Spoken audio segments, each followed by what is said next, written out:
সবচেয়ে বড় কাজ যেটা সকালে মনে হলো যে আটার ডিব্বায় আটা নাই, তা আটা কাটতে হবে। কাঠি নিয়ে গেলাম আটা কাটার জন্য। দেখেন একটু শক্ত বলে মানে দেরি হচ্ছে, কিন্তু কাটতে হবে। কেটে ফেললাম। এবার ঢালার পালা। এটা অ্যাক্টিভিটি প্রিমিয়াম আটা, এটা ভালো করছে। নোরানি আটা ময়দাও ভালো, অন্য যেগুলো আপনারা দেখেন সেগুলোও ভালো। তো অ্যাক্টিভিটি ফিট প্রিমিয়াম আটাটাও বেশ ভালো। তো এই কাঁচি দিয়ে আর কি করা যায়, কাজ তো থেকেই যায়, শুধু আটা কাটার জন্য না। এবার কিছু সবজি কাটা দরকার। এই সবজিগুলা তরকারিগুলা গরমকালে বেশি চলে, সেটা হচ্ছে বরবটি। সব ধরনের শীতকালে যেমন আমরা সিম খাই, বরবটিটা কিন্তু গরমকাল হিসাবে বেশ ভালো। কাটতে গিয়ে দেখলাম যে এক জায়গায় একটা বরবটির মধ্যে সামান্য একটু দাগ আছে, তাই এটা আবার ট্রের বাইরে এনে কাটলাম। যে যেভাবে আসলে কাটে, যখন যখন প্রয়োজন হয়, বটি ছুরি কাঁচি, বেশিরভাগ আমাদের দেশে বটি দিয়েই কাটে। আমি বটি দিয়ে অনেক কাটাই দেখিয়েছি। তো এই মুহূর্তে কাঁচি দিয়ে কিছু জিনিস এক্সারসাইজ করার জন্য কাঁচি আমার হাতের কাছে আছে। যে আমি বটি ব্যবহার করি না এটা কথা না, কাঁচি দিয়ে কিছুটা কাটার চেষ্টা করলাম।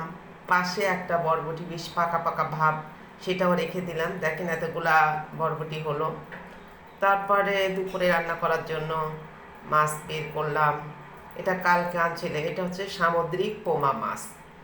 একটু বড় বড় ভাব, তো তাই আমি আর কালকে পারি নাই। সাথে সাথে আসলে যখন নিয়ে আসে কোনো না কোনো ব্যস্ত থাকে, তাই এটা আর কাটা হয়নি। এখন বের করলাম, বের করে সবগুলাই সমানভাবে রাখছি। তারপর কিছুটা সরিষার খোল এটা ভিজায় রাখবো রাতে, কিছুটা পেঁয়াজের খোলা, আর 2 বস্তা ডিমের খোলা। আমার অনেক গাছ আছে, বারান্দা বাগান দেখিয়েছি, অনেক গাছ প্রায় দেখায় তাদের খাবার। আমরা গোবর মাটি সেভাবে পাবো কোথায়, নাইও না। তো সেই হিসাবে আমাদের গাছগুলো বেঁচে বাঁচায় রাখার জন্য এগুলা। তো এখন এগুলো যে দেখলাম, সরিষার খোলটা রাতে ভিজে রাখতে হবে, নরম হবে।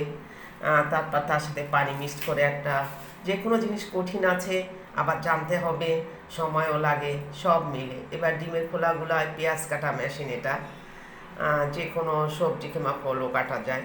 তো এটাও জানার জন্য আপনাকে আস্ত দিলে হবে না, এবং সেটিং ঠিক মতো হবে, কারণ আস্তে দিলে ওটা ঘোরানো যায় না। এই যে হামানদিস্তা দেখছেন, আমি এটা শিল্পাটাও করতে পারি, ব্লেন্ডারও আপনারা করে নিতে পারেন। তো দেখা যায় কি যে একটা দুইটা ঘা দিলেই, একটু ঘুর দিলেই হচ্ছে ডিমের খোলাগুলো শেষ পড়ার ছোট হয়ে যায়, তখন মেশিনের মধ্যে দিলে হয়ে যায়। এই যে এখন যদি আপনি দেন একদম ফিনিশ গুঁড়ো করার জন্য, তাহলে